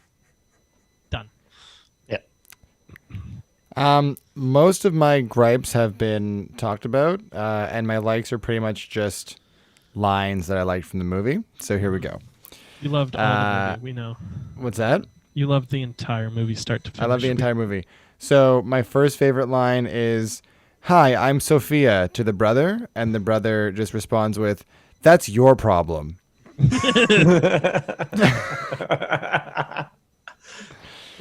Then then when she's doing her weird synchronized swimming bit in the pool, and Billy asks, "Where'd you learn to swim like that?" And her response is, "I was raised by frogs.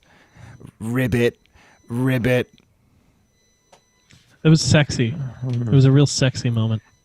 And then my final like is the crew chanting and counting in unison as Billy jumps on one foot to prove his Jesus physical aptitude. Oh god. So so you're making your driver jump on his wounded foot before he has to get into the vehicle that has no driver aid, and he has to like slam on the brake pedal. Well, he's trying to force him out of being able to race, right? Also, we didn't talk about this before. Why was Sylvester Stallone going to be in that race to begin with? Because he was already suited up and ready to hop in a car before Billy goes through decides that he's going to be in the race. Oh, because Memo got injured, so they brought him back because they didn't. Have a driver. To do what? His only job was to block for Billy.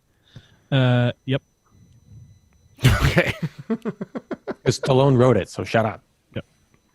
Gotcha. So he could do that sweet jump through the air on the final lap to say he lined. Did you miss that? It's his power move. He jumps. He starts humming. Turn. He starts humming, and everyone goes, "Oh, he's back!" And I couldn't hear that he was humming under or over rather the incredibly loud music. Yeah. But then he breaks his suspension doing it because he's a wild card, and then Jimmy starts humming because he goes into the zone. But I hear him humming, and it's not him. I thought it was him. Like I thought the humming was supposed to be like someone like humming a song. Like they're being nonchalant about it, that it's like, but it sounded like he was going, He was making race car sounds. he was making vroom vroom sounds, and that was Absolutely. him as he remembered Stallone's also acceptable. His advice of drive, hey kid, drive like you like it, and use the force or whatever. So it's likes and grapes. So let's get into rating these movies because I think we'll be able to wrap this up pretty quick. So we got 5 categories: looks good, sounds good, acts good, story good, and rewatchability. If you really had to, which one would you watch again? Which one did you really enjoy? So. And the one that gets the majority of those categories is declared the Citizen Kane of the week. So in terms of looks, in terms of the visuals, I critiqued that in Driven, if nothing else, had some weird camera work, bad editing, aside from the nonsense. Whereas at least in Days of Thunder, it was consistent in its look, and I knew what was going on. And it was fine for the most part. It had some weird stuff like the hospital, but for sure, for me, Days of Thunder. I'm gonna make this real easy for you folks. It's a clean sweep across the board for me for Days of Thunder. I see 0 redeeming qualities in Driven, and I can't even try and banter about anything that might be conceived as like a win for Driven. So don't even bother asking me. I agree. This is a 3-way sweep for looks for Days of Thunder. Yeah. And sounds, both of these movies had a lot of music playing throughout, and just and not like orchestrated music, just like songs from the era. Yep. And Days of Thunder just has better music in it. It's Hans Zimmer. Is it really? Yeah. Oh, well. I kind of think he's a hack, and I kind of think the music in this film is hackery, but it's way better than what is in. I dug it. I think this is me because didn't he also do it for Thelma and Louise or something like that? Hans? Yeah, I did get some Thelma and Louise vibes from Days of Thunder, and it has some of those like wow, wow, yeah, yeah. And this is Tony Scott, which is Ridley's brother. Sometimes I love those. So, I thought the music was super fun, and it usually kind of pulled me back in. There were some really cool moments with the music. So yeah. Whereas the music in Driven actually seems like the music is the focus. Like it reads like a long music video. It's weird. It's the first cut of Driven was apparently 4 hours. So I bet they sat down and were like, "Dear God, how do we make this a film?" They're like, "Just drown it in music. We'll be fine." I want to see that so badly. Oh my God, I do and don't. So much to have the pleasure of ruining my day. 4 hour Driven. Oh my God, that would be so fun and terrible. Oh, that'd be great. Anyway, so for Days of Thunder, acting. Oh, I haven't thought about acting, but Days of Thunder. Yeah, I also have not thought about it and have arrived at the same conclusion. That's really clear. Yeah. The acting was terrible in Driven. If that wasn't clear, it was terrible. Story.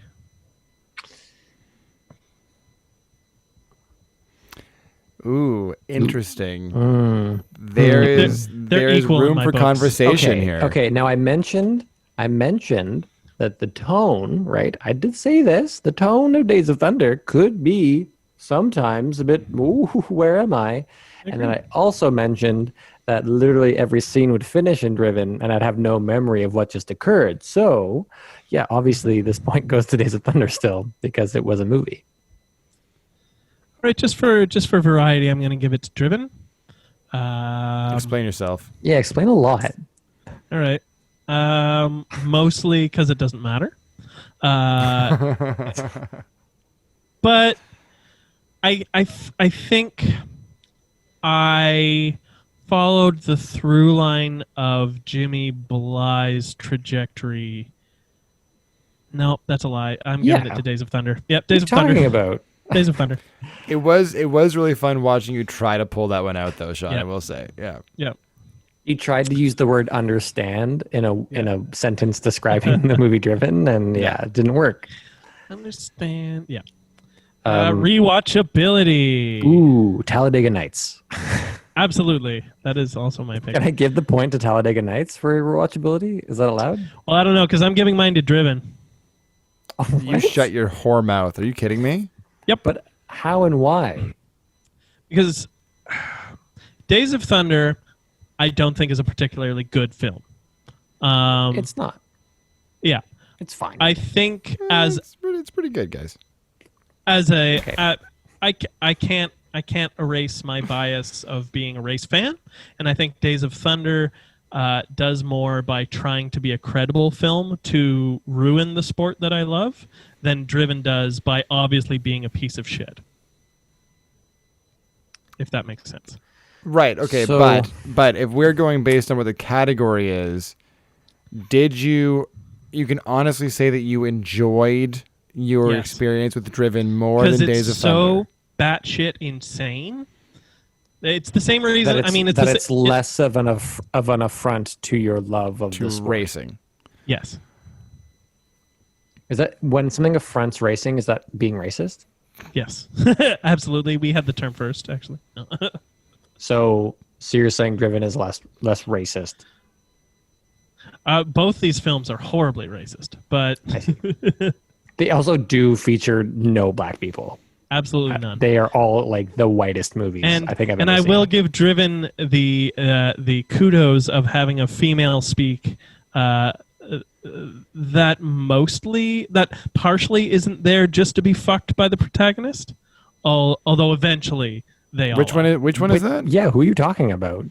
like Gina Nope. Gina Gershon was one that was fucked by the protagonist in the past and is She was now fucked by, just there to be the she-bitch. Is Stallone the protagonist?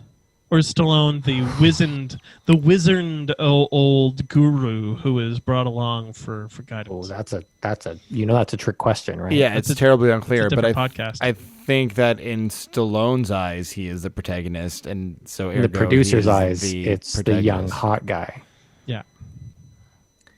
I think Who this is is kind of Stallone? like a Snakes on a Plane situation where they set it up as the protagonist being the young hot dude, but it's actually the older, famous actor Sam Jackson. who has a secondary role. If Sam Jackson was in either of these films, it would make it so much better. I mean, yeah, Yeah. he's fun. I don't know. I don't know if there's anything that can make Driven better, except for more Sylvester Stallone. And like actually Tommy Wiseau.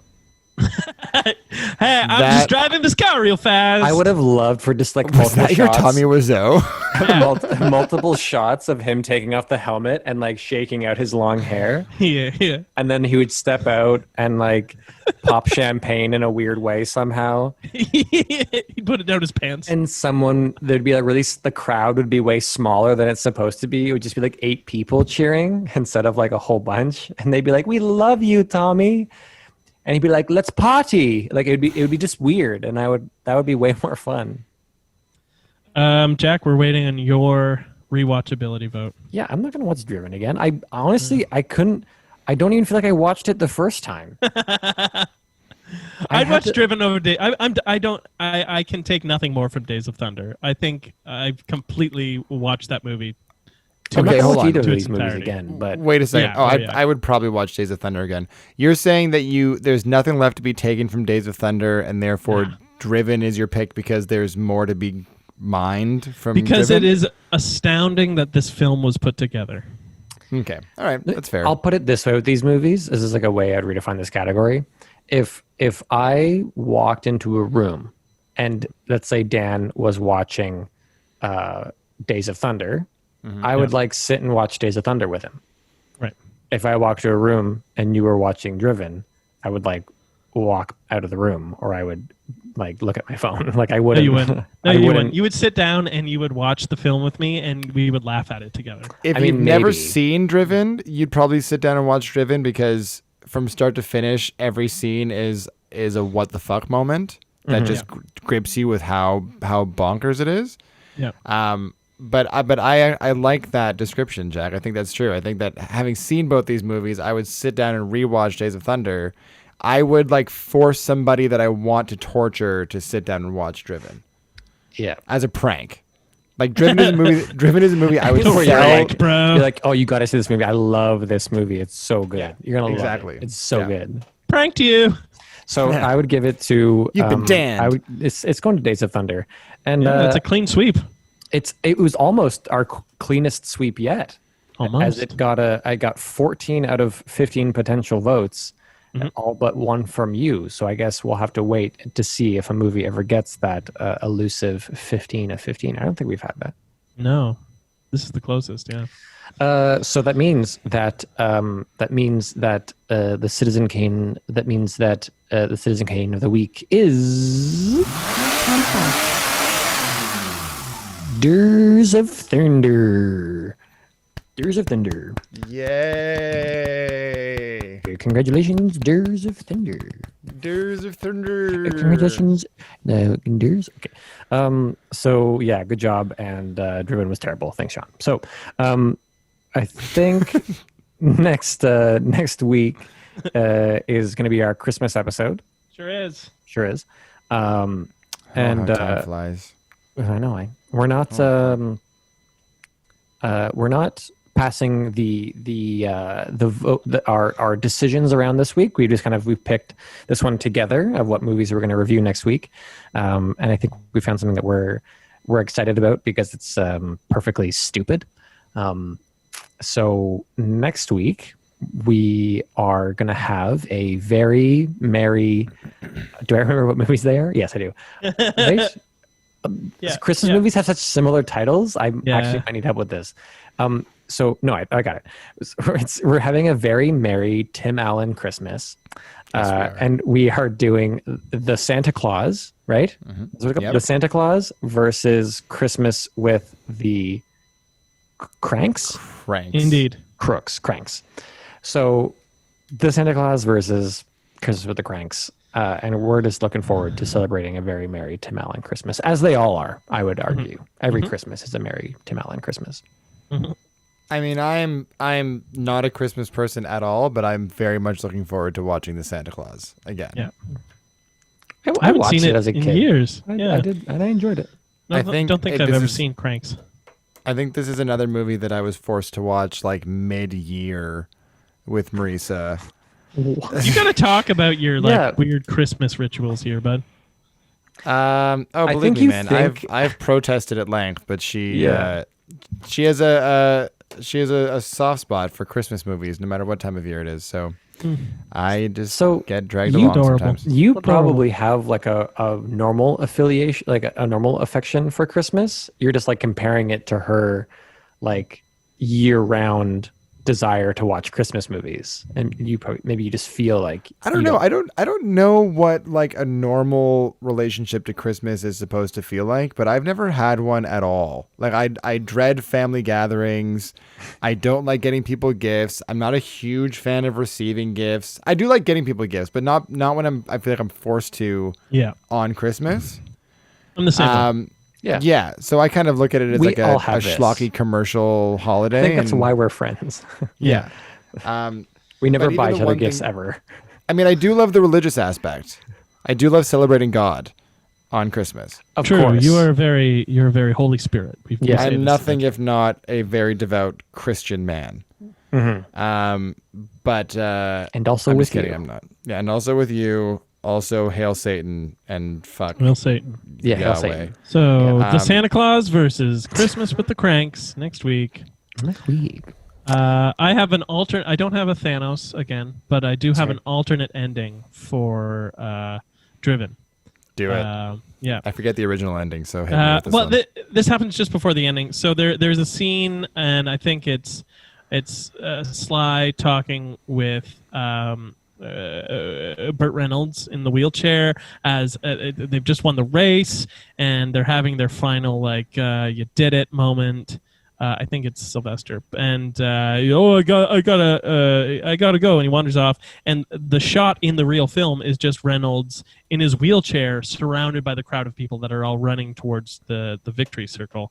So in my alternate ending, he just gets carried away by the crowd and like slowly torn apart piece by piece as they ravenously make their way towards trampled, more like he's trampled, I guess, because he's smaller. People can't see him. They're all running towards. I like that they tear him apart. Yeah, I think that's more fucking weird. And they're up there on the podium, spraying the champagne into the crowd, and they look down and people are just covered in blood and like holding up bits of wheelchair. Be like, yeah. So that's my alternate ending to Driven. Great. Oh, I like it. That is dark. I don't know. Help me flesh this out a little bit.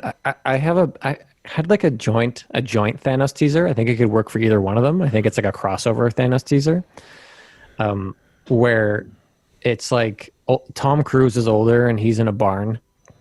You know, he's banging a hammer on a vehicle of some kind, and this business type walks up and he goes, "Hey, there's I need you to come check out this new kid." He's like, I don't do that anymore. And he's like, "Come on." And he's like, "Okay." Very simple objective obstacle, surmount the objective scene, and then it's just like, it's very much like Tom Cruise pulling up in the movie, but instead he's already he's been running laps, and he's like, "Whoa, he's good." And then he finishes, and as he pulls in, you realize that there's this giant torso stuffed into an F1 car. And then he takes off the helmet, and he has even bigger hair than Cruise, but it's still Thanos. And then he steps out, and he has really little legs, so when he stands upright, it's just his brow that's like in the shot. Like everyone else is standing, and it's like just the top of his head walking around, and he's like reaching up into the frame to like shake people's hand, and they're like, "You're gonna be something, kid." And I don't know how it ends. I don't know where it goes from there, but I like the idea of like a little tiny Tom Cruise Thanos. Yeah, also pulling up like he's in a clown car. Like I like the whole thing, but I don't know what the last the last touch. I think it just goes to Days of Thunder 2 or Driven 2, whichever with one. With like a sweet guitar riff. Wow. Yeah, and it's on fire for whatever reason, like the cars are. Or like, he's like, come on, baby. And like this, like, there's like, like he walks over to a woman who's so tall that like most of her body is above the frame. Yeah. And like, then they walk off. I like just reshooting all of Days of Thunder and every Tom Cruise film, but forcing him to stand on par with any actor he's in the scene with. That he doesn't get to stand on crates anymore? Yeah. No crates for Tom. # no crates for Tom. Because wasn't this like the first movie where like he had to stand on milk crates all the time with people? Probably. It didn't seem like he was. There was a lot of scenes in this movie where he was obviously shorter than everybody else. Do you think when Nicole and him got married, the preacher had to like put a milk crate down for him to kiss her? Oh, I sure hope so. Fuck. Or maybe she had to like pick him up.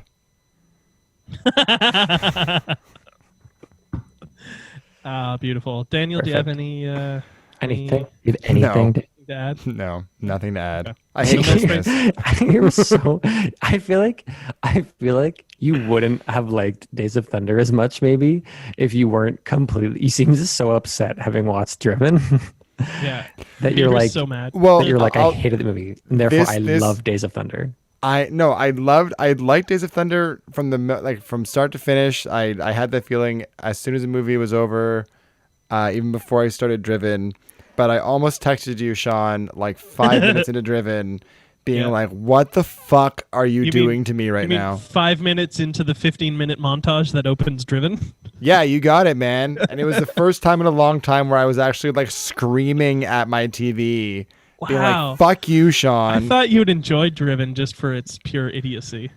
You know what? It didn't. It isn't one of those like so bad it's good. It's just like a fucking like a bad dream. It's like a drill right through your temple. Yeah. It doesn't have that upward swing at the bottom of the parabola. Of like bad to goodness. It finds new depths. Yeah. It just like bottoms out. It flatlines at the bottom there. I had a moment of foreshadowing where I knew it was going to be a rough ride, because when I was first watching it, and the first stream that I was watching wasn't working well, and so I skipped ahead to see if it cleaned up later on in the stream, and I jumped ahead an hour just to see if the issue with the video was still continuing, and it was. But I jumped from a scene where like that same music was playing, and I jumped ahead an hour, and the same kind of music was still playing at like the hour mark. And I was like, oh boy, like that's going to be okay. Okay, Here we go. Yep. I have a feeling that a lot of the like dialogue they were just told to improv things, 'cause it felt so bad. But I'll leave you with my favorite bit of improv. Clear improv was, Jimmy, and a reporter, Jimmy, if you win the championship, what is the first thing you're gonna do? He says, oh, well, I don't really want to think about that. Well, I know what I do. I'd throw myself a party. Anyway. Beautiful. Oh, neat. I'd throw a party. Anyway. Anywho. Well, that's it. It's done. Big ol' win this week. And next week, I'm super excited to watch these Tim Allen movies and love, hate them. It's going to be great. Yeah. Sweet. Like and subscribe, rate and review. Citizen Kane versus at gmail.com. Citizen Kane versus on YouTube. Citizen Kane versus podcast on Instagram. Leave us movie suggestions, Thanos trailers, things you like, things you hate. Yeah. Tell your friends. Tell your friends internet to listen. war with Sean, because he's always game. I have nothing to do. We're Citizen Skin on OnlyFans. Yeah. That's mainly just me shaving my legs. Like every day, it grows back that quick. Yeah, it does. It does. Yeah. People seem to really like it, so I'll keep doing it as long as people follow me. Yep. Us. I mean, we are a team. Yeah, I I feel shoot very- it, I feel and very used. Jack's got the boom. Yep. Yep. And Sean is just the one blowing the fan. And yeah.